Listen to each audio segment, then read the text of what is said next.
Hey everyone, and welcome to Mrs. Crop's Classroom. Today we are going to be talking a little bit about satire.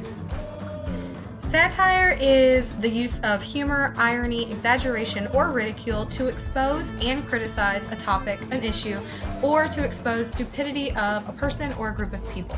A lot of times it uses fictional characters to highlight a problem in society or even condemn corruption. We see satire in a lot of different places, so there's what we call forms of satire. Most political cartoons we see every day in the newspaper and magazines are going to be examples of satire. These cartoons criticize some recent action of political figures in a comedic way. Since the explosion of social media, we definitely see a lot of these political cartoons in what we call memes today. So often a meme is funny, but it's funny because it's making some sort of statement about the image that you see in the meme. There are movie, television shows, novels, comic books, and all types of things that you see today that would be considered satire. The first thing we're going to talk about is political satire. So a satirist, someone who writes satire, may direct their work at one individual. They could direct it at the whole country, or they can direct it at the world as a whole. When we talk about the world, we're talking about all of humanity. So things that are political satires would be the political cartoons or memes that you see in social media. The book Catch-22, which was written by Joseph Heller, is definitely a satirized novel all about political issues in the 20s.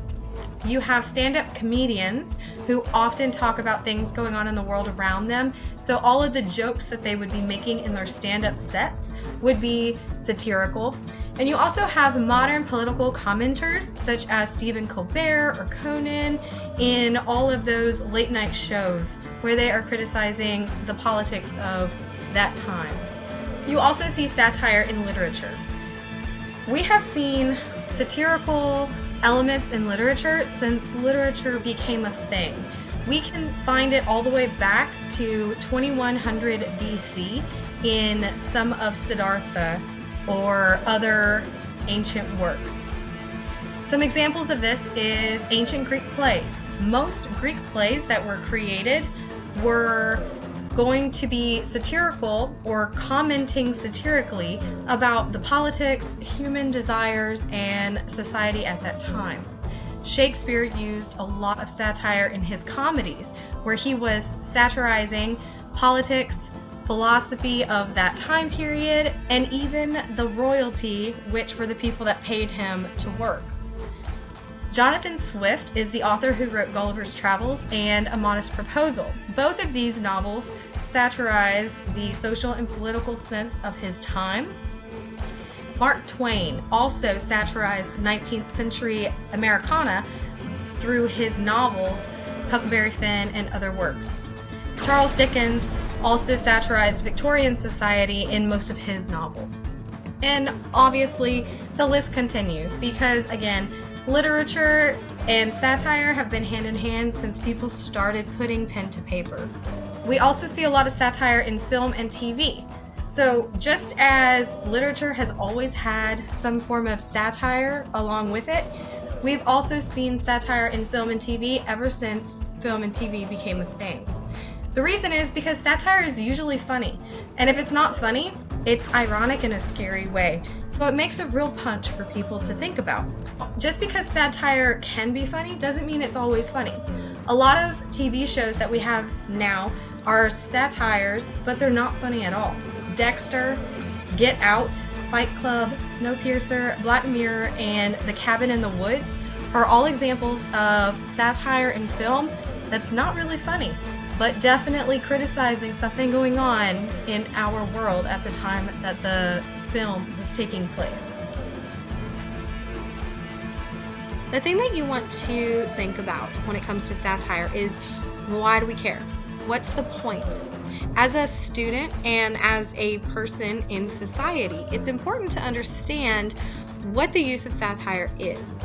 So when people put satire in a story or when they put it in a movie, they're actually trying to get the audience, the readers or the people watching, to change their way of thinking.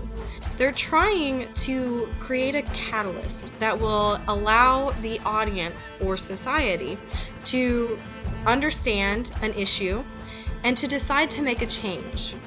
So what's really interesting is if you go back in history and you look at the authors that are writing the satire, it's not very long after that you start to see historical changes in society.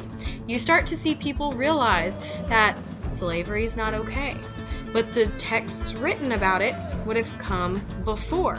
And then they became popular, and those things made people think, and it made society question itself, and it brought about a bunch of changes. Now, a lot of times society can make these changes on its own, but it is really interesting to see the things that are written right before major movements happen, because you will see satire comes first, then comes political activism, and then comes a change in society. So if you're thinking about it, these writers, authors, and philosophers are the ones that are driving our society or the human race in the trajectory that we are going. And it's really fun to connect history to literature like that. So I give you guys a challenge. Pick any time period that you really enjoy and go back and research the satire that was written at that time. Find out, was the writer successful in pointing out things that people had issues with? Was there a change or shift in society shortly after the text was written? Now, when I say shortly after, I usually mean about 20 to 50 years from publication, when people are talking about an issue and actual real change in society. But obviously our society is not what it used to be. Things are happening that make people change, that make people question the status quo and what is happening. And that is why satire is so interesting, especially when you go back and look at it with history. And you can see the shifts and the changes that people as a whole, that society has made.